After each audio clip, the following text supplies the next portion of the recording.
Porsche GT3 RS is a limited production model. It's the 911 with all the trick stuff that the GT3 has, plus a little bit more. It has a wide body, different suspension. In this version, a different 4-liter engine.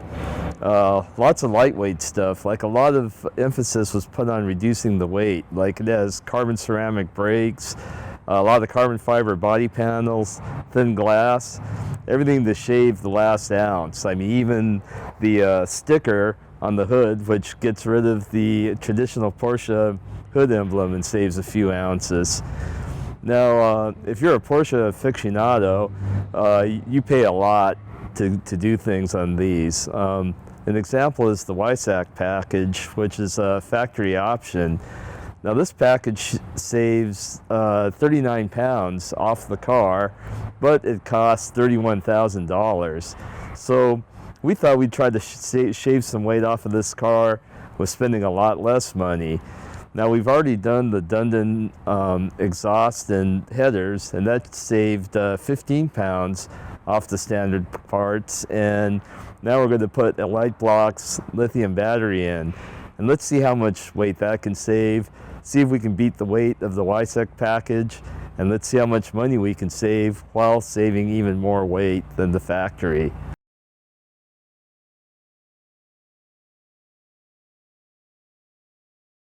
So we're going to replace the heavy Porsche battery with this really trick battery from LiteBox. This battery weighs 5.7 pounds, and supposedly it saves up to 53 pounds over the stock battery. Porsche has a 13-pound optional lithium battery, but that sucker costs over $4,100. You can get this battery from LiteBox for only $1,900.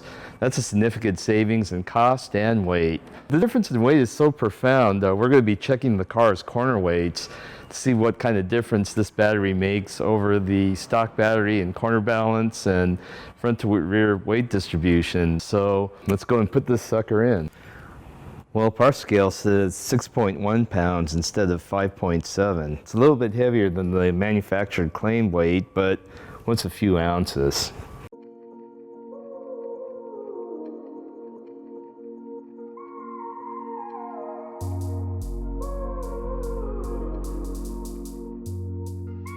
To install the battery, you must remove the factory cowl piece that covers the battery.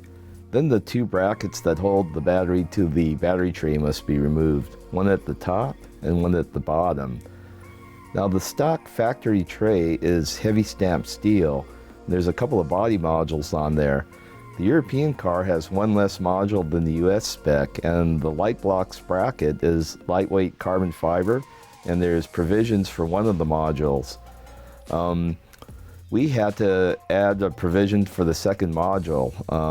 It was no big deal. We just had to drill a couple of holes and bolt the thing in place with some buttonhead Allens. It was really easy, but that prevented it from being a direct bolt-in. It just took a couple of extra minutes. We marked the module's place, drilled a couple of holes, and bolted it in, and there we went. It's just something that's different between the two specs of cars, and you have to be aware of that. Now, the battery bolts to the carbon plate, mounting plate, and it's ready to go right back in. It's a direct bolt-in. The car isn't altered at all, and you could put it right back to stock. It just takes a few minutes. The bolts all go to the stock factory locations, and the terminals go right in place, and within minutes, you've just shed a bunch of weight and your car is ready to go back together. So let's corner weight it and see what differences there is.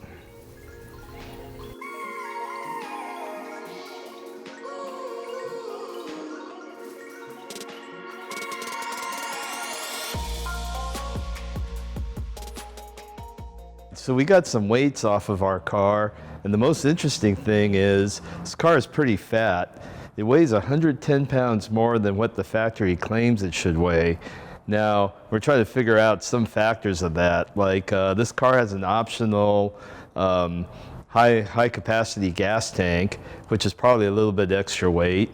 And it's kind of maybe 2/3 full of fuel, so that's probably about maybe 30 or 40 pounds that Porsche didn't account for.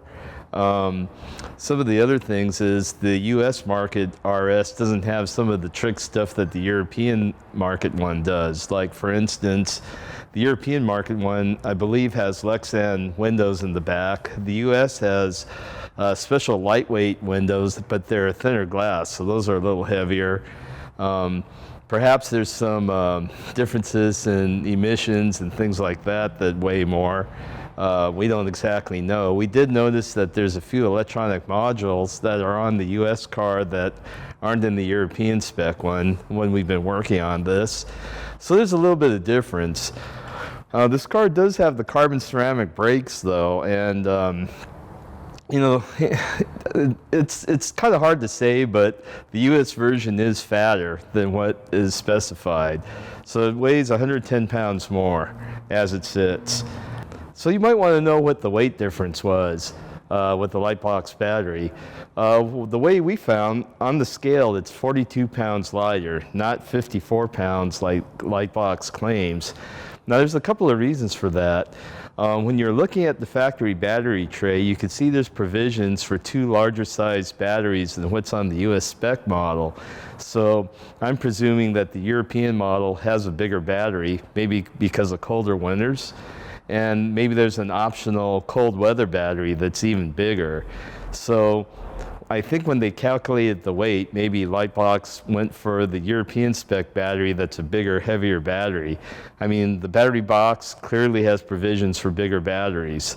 You know, like, I guess the corner scales could be a little bit off as percentage of weight. Like, we calculated that when we're weighing the individual components, like the stock battery and the LiteBox battery and the stock bracket versus the LiteBox bracket, there should have been a 45-pound difference. But on the corner scales, it was only a 42. That's probably within the percentage of accuracy of the scales, I think. As far as weight distribution, the stock weight distribution is 6139. And with the lightweight battery in there, it's 61.7 and 38.3. So it's a 0.7% difference in weight distribution. Now, being a racer and then autocrossing and stuff like that, I know that I can tell when there's a whole percentage change in weight distribution. On some cars, it makes a pretty big difference. So 0.7, that's probably a feelable difference if you're a sensitive driver. Also, the weight is like really high up on the cowl, and so that impacts the CG. So we're moving weight from a high point in the chassis, and we're moving it lower and a lot less. So I would say it's probably a feelable difference. And overall, what's the final verdict of the total weight? Well, we took 57 pounds out of this car, and that's 19 pounds better than the YSAC package, and we spent a whole less lot money, and we have more engine power and better performance. So I think we've accomplished our goal with bettering the factory lightweight package, and we have more power, and we spent a lot less money. If you like this video and you want to see more, or if you want to read more in-depth tech, subscribe to our YouTube channel right here below, and go to www.motoiq.com and read all about it.